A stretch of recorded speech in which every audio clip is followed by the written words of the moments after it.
Thank you for joining us and tuning into another episode of Locked On Bulls. On today's episode, we'll be talking about how exactly do we grade and judge the expectations for the Chicago Bulls heading into the season, considering no major changes have been made. We'll also talk about what development leaps we should expect to see from our young players on this team. And finally, we'll be ending with a little bit of summer league talk of games that have happened so far. The Bulls have not played yet, but we'll be getting into that. We'll get into all that and more on today's Locked On Bulls. You got nothing? Oh, well, empty hand. You are Locked On Bulls, your daily podcast on the Chicago Bulls, part of the Locked On Podcast Network, your team every day.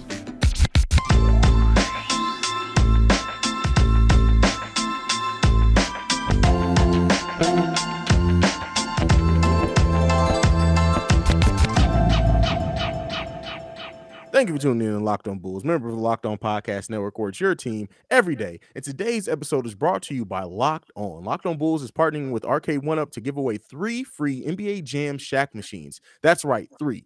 These are the guys known for making the incredible retro 3/4 scale at-home arcade games like Pac-Man, Golden Tee, and many more. Enter to win at arcade1up.com/lockedon. That's arcade1up.com/lockedon for your chance to win one.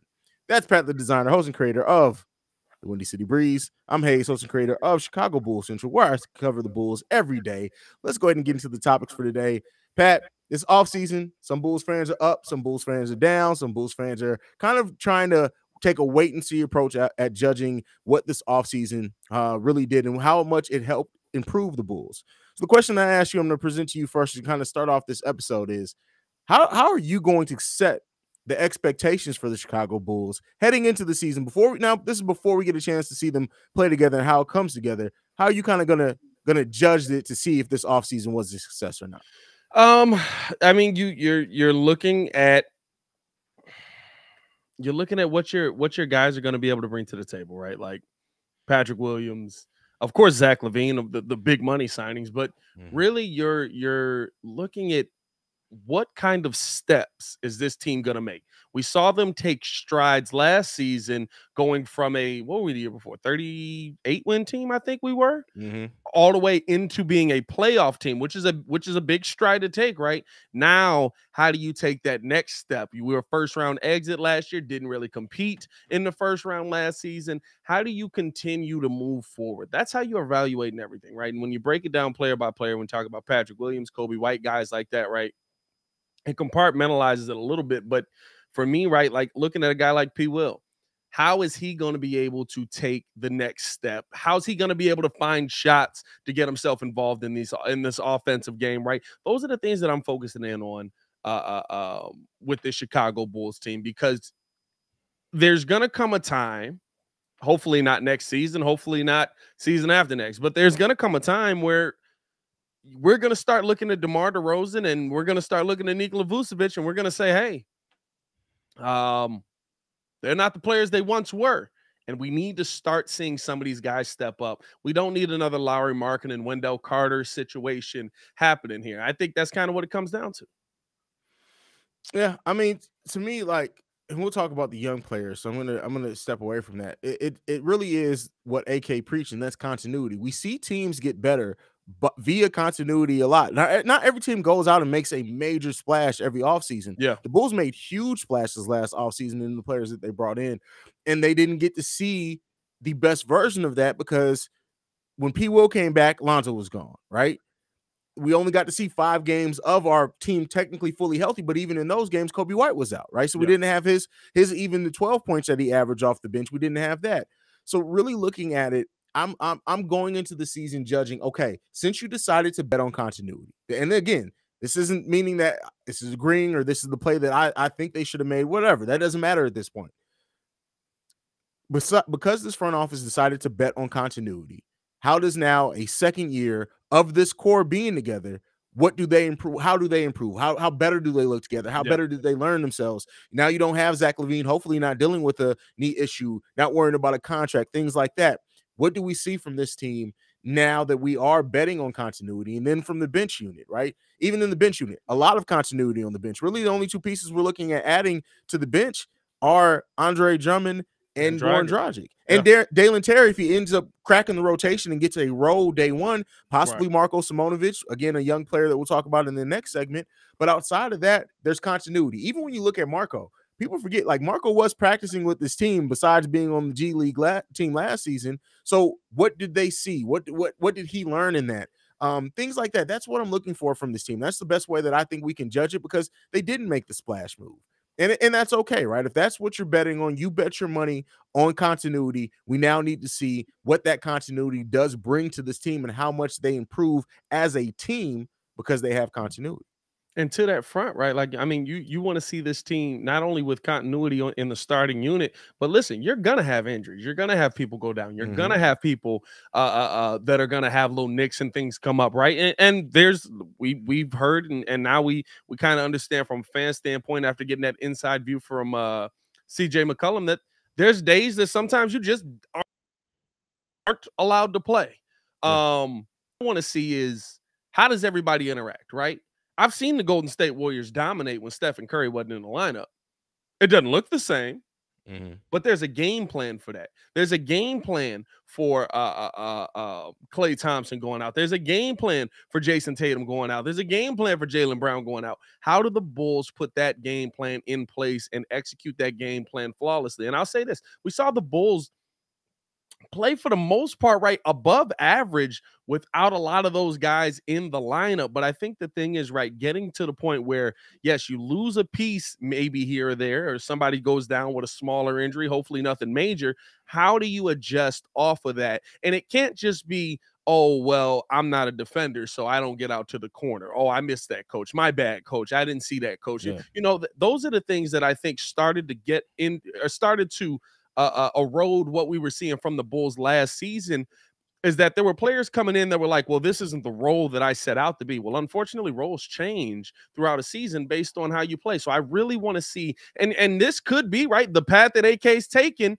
You see how many versatile players he's brought into this team. This could be the reason for that because of what we saw last season. That's a good point. That's a good point. Here's the question I'm going to present to you next.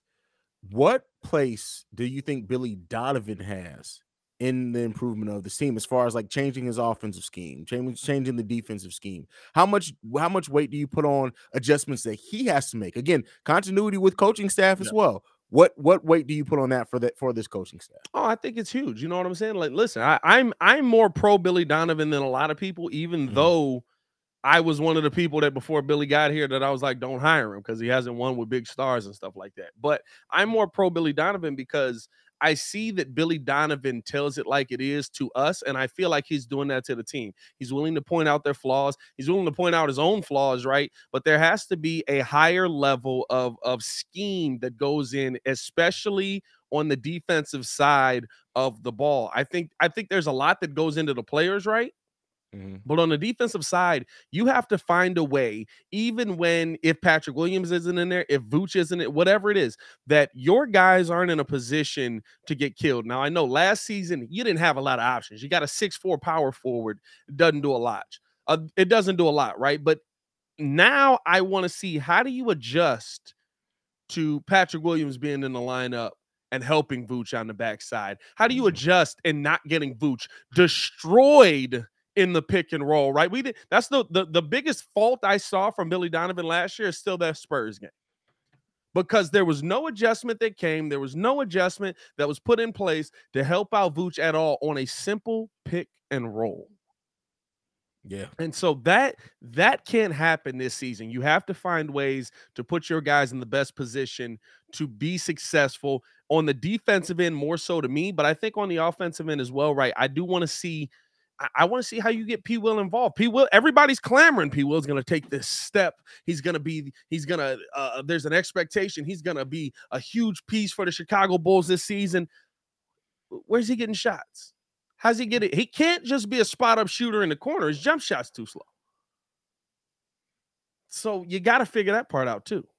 Yeah, there's a lot. Like I said before, there's a lot of improvement that can happen from this team from just utilizing your pieces a little bit better. But that also does come from continuity. It comes from them understanding each other better. They didn't have Patrick Williams out there for a long part of last season. Hopefully now with that offseason he has with DeMar, things like that. We see a lot of this change, and just we see a lot of development as a unit come together, and then that helps a lot of things going on. But next up, we're going to be talking about the young players and what type of development we hope and think we will see from the young players on this team. But first, I got to talk to you guys about Arcade 1UP. Boom shakalaka. Right, better than yesterday, right? We have big news. The one and only NBA Jam is back. Arcade 1UP, the leader in at-home retro arcade games, is not only bringing the best game ever back, but they've made it bigger than ever with a, wait for it, Shaq Edition machine. People are obsessed with NBA Jam, and I'm thrilled to tell our listeners that you can once again play hoops with NBA legends in this arcade classic. Jump clear across the court and set the ball on fire in one of the first sports games to ever feature real and digitized NBA licensed teams. No fouls, no free throws, and no quarters required. Complete with friends and family through our all-new Wi-Fi leaderboards, making you more connected than ever. Pre-order now from Arcade 1UP. That's arcade, the number one, up.com for an estimated early September ship date. Arcade 1UP is the place for fun. They've got even more classics like Golden Tee, Mortal Kombat, and many others starting at just $3.99. But check this out. They are giving away an NBA Jam Shaq Edition to a Locked On listener. Enter for a chance to win a game console for your man cave at Arcade 1UP. That's arcade, the number 1up.com/locked on. You got until July 8th. That's tomorrow. Well, 2 days left by the time you're hearing this to enter to win NBA Jam Shaq Edition console. Don't miss out. Enter today, and who you going to play with? All right, Pat. So one of the biggest things in this team, if we're talking about them making improvements from within, it does mean that we have to have players progress. We have to have development from some players. And we have some very key young players on this team that, while two have a very defined role, we'll see what the other two do have and how they can work themselves in if they do. So in this, we're going to focus on players 22 and younger. And again, we're not going to talk about Dalen Terry because he can't really, it's his first year. He got to give us something first. We talk about how he can develop. But Patrick Williams, Kobe White, Ayo Dosunmu, Marko Simonovic. What do you look at their development? What are some of the things you think that we can see from them as they head into the next season? I'll basically just give you one from each. The thing I need to see from Ayo, continued pressure defensively. I think that being in the league longer, being in the league for a year, I should say, will help him as well with avoiding that wall that he ran into where all of a sudden it just looked like he couldn't do anything right for a little while there. But I think just being more aggressive offensively. It was almost like at times, and it could be right, the role that he was in. I think he's built himself out a bigger role, but there were times last season where he looked scared to shoot the ball. It's the NBA. Exactly. You can't be scared to shoot the ball. Go after it. Same thing with Patrick Williams, right? Just a aggressiveness. When Patrick Williams is aggressive, he's a scary player. I don't know if you saw it. It was Marko Simonovic, by the way. We saw it. Talked about that yesterday. Yeah, but also I looked at it. That's not really him getting dunked on. He definitely got blown past though. Did you see the video? Yes. I did. Oh, there's a video of it too. Yeah, there's a video. Oh, well, I don't. Patrick Williams better be able to blow by Marko. Oh yeah. Marco's guarding P. Will. P. Will blows clean past him, one hand jam. I need that aggressiveness all season. You know what I'm saying? Like not being trying to just fit into place, but also saying this is my role that I'm carving out. I need to see that side of it. It doesn't have to be in the form of like, give me the ball, it's my time to shine. It can be you've got enough stars on this team where you can say, no, I want to get mine where I fit in, but when this ball touches my hand, I'm going to attack the bucket and try and make a play, whether it's the right pass or the right shot. For Kobe White, it's about finding your game and finding what works for you consistently. I feel like Kobe, and granted, he was in a lot of different positions last season. He was put in a lot of different places, and so he had to play a lot of different roles. But I think the one thing about Kobe is like Kobe will fall in love with just pulling that mug, and Kobe can get to the bucket very quickly. Yeah, he needs one of the fastest players in his draft. He needs to use his speed a heck of a lot more this season. And I think the reason he hasn't used his speed as much is because the handle wasn't good enough. And we've seen him working on the handles this offseason. So hopefully that comes into play on that one. And then I guess the final one is Marko Simonovic. Just show me you're supposed to be here. Please. Like, I mean, I don't care if it's one side of the ball, right? I don't have these huge expectations like everybody else does for Marko. He's a second-round pick. But show me that you're supposed to be in the NBA. You know what I mean? Like it seems like, and even hearing his interview today, you know, I know a lot of people will look at that and they'll be like, oh, he's doing great and he's working hard. But when I heard that interview and I was like, he's regurgitating a bunch of stuff that he's heard other people say. because he just kept saying the same thing over and over again. And that could be a language barrier issue or something there, but it didn't sound like he was the one that was like, yeah, this is how I feel about this. It was just like, oh, work hard, keep progressing. Show me you're supposed to be here, because it didn't look like you were supposed to be here last year, except when you were in the G League. And I need to know that you're supposed to be on this team. All right, that's fair. That's fair. I'm gonna start where you ended. We're gonna start with Marko Simonovic. Came in the league at 215 pounds. He's now at 240 pounds. Right, that's one of the biggest things.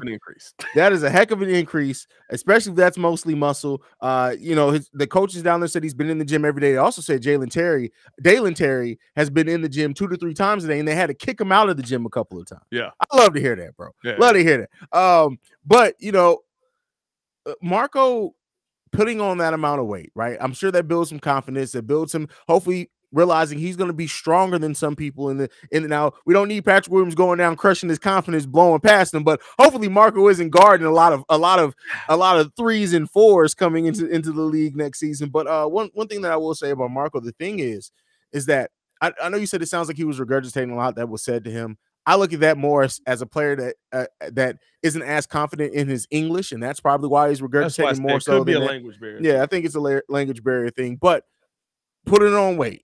We know the skill set that he flashed in the G League last season. We need to see what he does in Summer League this season. But I'm looking at Marko, like I said before, I'm looking at him to come in and just show, like you said it, just show that you belong in the NBA. Yeah. We'll deal with the rest down the stretch and let that go. First thing that we need to see from you is just show that you belong in the NBA and you can withstand the pressures of this game, right? Coby White. Only thing I need to see from Coby White is just be calm. And yes, they need to keep him in a particular role. And I looked at this differently, right? After we had talked about it, maybe the Goran Dragic signing is just to say is that even if we do have an injury, Kobe's not going to be starting. We're going to have so many layers that, Kobe, you are going to be coming off the bench, giving us 12 to 15 every single game, and let us see what you do with that. In that, if he is giving a consistent role, just like you said, shoot the ball at that 40% clip you've shown you've been able to hit it. Take smarter shots that you've been able than what you've taken sometimes and what the offense is drawing for you sometimes. And then lastly, go out there when you have the ball in your hands, show what you can do. Don't try to fit in any role, do anything like that. Be you, be confident in what you can do, and you can grow on that role. Yeah. Last two, these are the biggest two. From Ayo Dosunmu, I need to see that confident, swaggy scorer that he showed he can be in college, right? And I'm not saying that a huge clip or anything. We know what Ayo can do defensively. He's shown it. He shut down some all-stars in this league defensively this season. He did hit that rookie wall, better conditioning. We expect that in the second season anyway. But I need to see him shooting the ball more confidently, not passing up open shots anymore down tough stretches of games because you lack that confidence. You are now a second-year player in this team. You are firmly a part of the Chicago Bulls' future, and you're about to get paid at the end of this season. So I need you to be confident in that, right? I need those things to happen from him. And then Patrick Williams. I need to see staying healthy, which he played almost every game in his first season, and then he had some injuries in the second season. Let's see Patrick Williams stay healthy, which we broke know a hand trying to dunk on somebody. Exactly. But I need to see Patrick. If for some reason Billy Donovan isn't drawing up more plays for Patrick Williams, if he's not running more offense through Patrick Williams, I need to see Patrick Williams start calling for the ball. That's one thing I want. I want to see the confidence in Patrick Williams and his ability to start calling for the ball. And when he gets that ball, I need to see Patrick Williams take some fools off the dribble, especially since he's going to be playing. Everybody who says Patrick Williams isn't a power forward, we already talked about that. Pat got you guys last episode. I'm going to say this. Patrick Williams has so many advantages when he does play the pack because he's not fast at all, being a 3, but as a 4, that little bit of quickness, that it's a big difference there. So I need to see Patrick Williams put the ball on the floor, show his playmaking ability a little bit more, make those smart passes, but also when you get the shots, take the shots confidently. No more of that hesitation. You don't have the quickest release, so if you hesitate a little bit, you could have shot the ball twice with how slow his release is. We need to see you take that shot confidently, not hesitate, and just be out there and dominate physically. Like we all know that you can. You got tree trunks for legs. Your arms almost match your legs at this point. You got those long arms. We need to see you dominate, bro. That's my thing. That's what I want to see from the young players heading into next season. I'm not mad at it, dog. I mean, I guess the only question, right? Like when we're doing this, right? Are there expectations that are going on some of these players, right? That you feel like it's going to be hard for them to meet with the role that they're in, like Ayo, right? Based on what we've heard about how Billy Donovan's or where Billy Donovan's going to play him, he's going to be your backup PG. Can Yeah. you get those shots up like we talk about when you're the backup PG? Now, taking shots and missing them, that's different, right? And he got a lot of open looks in the second half of that season that he just wasn't able to knock down. But when you're trying to play the point guard position, your job is technically to facilitate to Zach LaVine, DeMar DeRozan, Nikola Vucevic, Kobe White, those guys off of the bench. Do you think we'll see him get those kind of looks and get those attack the bucket shots on a consistent enough basis for us to feel good about it? Yeah, I think he's going to be given those opportunities. I do. I think if you're talking about Patrick Williams, right? Ayo Dosunmu. Oh, Ayo. Sorry. Ayo may very well be our starting point guard, but I think Ayo is going. Listen, that's just what I think. But I think Ayo is really going to be given the keys in a way with that second unit specifically, and be like, "Hey, listen, this is you, and until you show that you either can or can't do it, we're not going to change it. This is you. What can you do? You know the system now. This is your second year in this system, and a very similar system in what they run in Illinois. On top of that, what can you do?" Ayo having confidence, which he was already confident last season, but even more confidence, that alone is going to make him dangerous. On top of that, a year of learning some more tricks of the trade, watching more tape. Yeah. Ayo's going to look. Here's what I'm going to say, because he's going to get enough minutes. You think Ayo can get in 6 man of the year consideration next season? Probably not, just because the guys that we see that get it are usually high output offense guys, right? Like Jordan Clarkson is still a 18 to 20 point a game guy. Lou Will was that way. Jay Crow was that way. So probably not, unless like he's one of the best two-way players in the NBA. Okay, that's fair. That's fair. So that's going to be tough for him, man. Before we get into this final topic, though, we do want to let you guys know that BetOnline.net is your #1 source for all your betting needs and sports info. Hey, it's the spot where you can find all the latest in sports development, league reviews, including this year's MLB season. I'm going to tell you right now, I was watching my White Sox last night. Somebody hit into a 390-foot triple play. We are so badly coached, it's a shame. BetOnline is your continued source. Nobody would have bet on that, bro. I want to know what the odds were on that, bro. You almost hit a home run and it turned into a triple play. BetOnline is your continued source for all your sports wagering information, including live betting, esports, and scores. And BetOnline remains the best spot for all your sports scores podcasts and news this season. BetOnline.net is the fastest and easiest way to check in on all your favorite sports and events, including MMA, boxing, and golf. Head to the website today. Use your mobile device to learn more about the trends and actions. BetOnline, it's where the game starts. There you go. All right, Pat, last topic of the day. Talk about some summer league things coming up, some things that we've seen, and something that I do expect. I'm surprised we haven't got more of, to be honest with you. Nikola Jovic for the Miami Heat having a big game down in the summer league today, scoring 25 points. Out, bro. When is it coming? You know it's coming. Bro, if y'all tweeted me about doggone summer league, I'm just gonna send you back a picture of Tony Snell's face with his regular season stats next to it. That's a good point. That is a good point. Don't come talk to me about summer league, bro. Marco Simonovic was killing this summer league last year. Yeah, for sure. One of the things that people are gonna bring up and talk about too is like, once Dalen Terry does play and the Bulls do play, let him have, because Dalen Terry is gonna be one of those players that fills the stat sheet. Like, I can see Dalen Terry having 8 points, 6 rebounds, 4 assists, 2 steals, and 3 blocks, and people being like, he didn't score 25 points like Nikola Jovic. I didn't need another guy to score 25 points. Thank you. Now listen, I want one. I'll take one, you know what I'm saying? But that's not what we went into the draft looking for. And for me, right, like, I look at Dalen Terry as a guy that's going to be our version eventually of Draymond Green. I think he's going to have to put on a lot more weight before he run his mouth like Draymond. But it seems like that's coming as well. But I think he's going to be our version of Draymond Green or Bobby Portis or whatever you want to call it, right? I asked who was the glue guy on this team? Who was the guy that everybody could look to and say, oh, that's a good time, but also the guy that when it comes time to work, you're going to work. That's what Dalen Terry is going to be for me. And I think that's what he's going to be in the NBA. I don't expect grand stature from him, but it's not what the Bulls were looking for in the draft. Nikola Jovic didn't fit what the Chicago Bulls were looking for right now in the draft.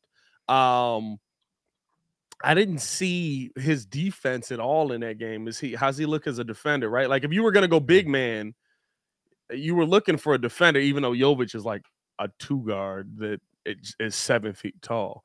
But if you were going to go big man, right? Like I didn't see any of his defensive stats. I don't know what he's going to be in the NBA. I'll judge Nikola Jovic when he's playing against people that care. That's fair. That's fair. When Jovic puts Jokic on the ground, then we can start. Then y'all can tweet at me and be like, I told you we should have went with him. That's fair.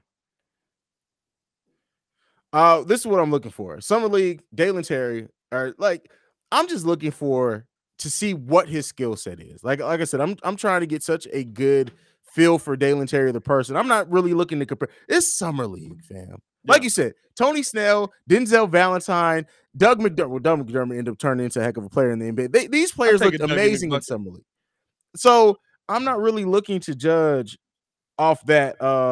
But I just want to see I just want to see what we have in the player, right? Like that's it. That's it. I'm not looking for anybody to come in and take over Summer League. That don't mean nothing. Even Derrick Rose didn't dominate in Summer League. Yeah. No, that's what it's all about, bro. It's really just about finding guys that are seeing how guys fit in with what you already have. That's all Summer League is about. That's all anybody cares about, right? You look at Jovic, good job. You know what? He probably fits pretty nice in there with Jimmy Butler and Bam Adebayo. I think that's going to be a nice fixture for them, seeing how his game is played. I want to see Zach LaVine and DeMar DeRozan. I want to see how he's going to attack the bucket. I want to see how Justin Lewis, if he's really going to be a part of this team, or if he was just a flashy name signing. I want to see how Patrick Williams fits apart. Like well, he's not going to play, so that don't matter. That's just seeing him in practice and stuff like that. But just seeing how these guys fit in with the guys that matter. Right, like I never remember our head coach's name, but he mentioned some dude, 3 dudes today that won like the Warriors Award, and I was like, who are they? Like they're not going to be a part of the team. I couldn't even tell you what G League they were on last year, where they were at last year. So like, Summer League is to give us something to talk about basketball wise. That's what Summer League is. That's all we've got a topic. Yeah, it's just to give the players something to do. That's really what it is. But I will be covering over on Central, and we'll be talking about it here. You cover on the Breeze every Summer League game. So be on the lookout for that. Here's the last thing that I'm going to ask you before we go, and this is it. Over or under 60 games played. No, let's be more. 55 games played by Dalen Terry next season.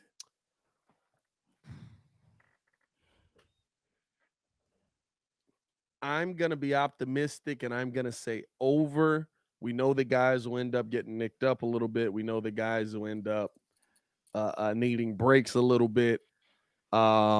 And I think he's got enough of a skill set that he's going to be a get in where I fit in player. He doesn't need to go out there and score a bunch. He doesn't need to go out there and be the star on the floor. He's the guy that can go out there. And I'm going to be honest with you. Like if we being real, he might end up, if there's any issue with Lonzo, you might see him playing early in the season. He could be a guy that comes off of the bench and plays some backup point guard for you, because you're not going to run Goran Dragic 70 plus games a year. I don't even say 82 anymore. I don't even know if you're running Goran Dragic 65 games a year. Yeah. So he might get in at some backup points, some backup too. He's going to be an interesting player to see. I'm going to go over. Dalen Terry, you said Draymond. I've always said Wesley Matthews. Like young Wesley Matthews playing 3 positions. That's what I see for Dalen Terry right now. Keep in mind, not that super familiar with his actual skill set. We'll see how that develops. But yeah, Dalen Terry can easily be one of those players that plays some 1, some 2, some 3, as he fills out a little bit more, maybe some small ball 4, because we know Yeah. Billy Donovan ain't hesitant to play any smaller players at the 4. So yeah, I mean, I for the reason why I asked that question is because I look at the depth chart, right? And I'm saying if everyone's healthy, ahead of him at the guard positions are going to be, of course, Zach, Lonzo, Ayo, Caruso, and maybe even Goran. And then you throw in Javonte in that as well, like Derek Jones Jr., Javonte at the 3, so at the 2/3. So I wonder how much he's going to get out on the court. But here's what I'll say: the crap he talks, the confidence in which he seems like he has. Yeah, I would not be surprised, and maybe it's slow burn for Dalen Terry to start the season. And then all it takes is one injury for him to get maybe a consistent stretch of 3 to 4 or 5 games of getting 16, 18 minutes per game. And I tell you what, I don't think he leaves the rotation once he gets that chance. see, the difference for me is I think he's actually a little bit higher on the depth chart because I feel like That's the fair. Bulls believe in him. And because there's a lot of guys that we saw last year that we wouldn't have seen if there weren't so many injuries, right? Like, as we didn't see much Javonte towards the end of the season.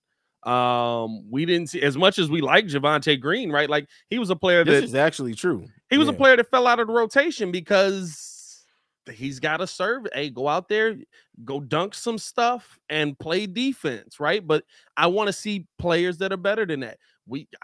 I'm still on the Goran Dragic is a if Lonzo's not ready to go and maybe Dalen Terry doesn't look that good move, but Lonzo might be ready to go. We might not see Goran Dragic in the lineup. You know what I'm saying? This So is true. I think your lineup the depth chart could be a little bit different than we think.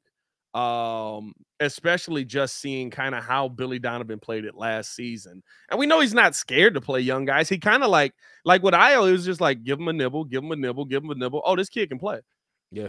Oh, he's ready for this right now. And then you threw him out there. So we'll see what it is. We'll see. We'll see. Let us know down below what you guys think. How much does Dalen Terry play in his rookie season? Let me know that down below. Does he have more of a Jimmy Butler type season or more of an Ayo Dosunmu type rookie season? Let us know what you guys think about that. But Pat, you got any? If you don't have anything left, man, that's it for us. Let's get up out of here, man. Follow me on everything at Pat the Designer. You can also follow us both on everything at Locked On Bulls. Appreciate y'all for showing so much love.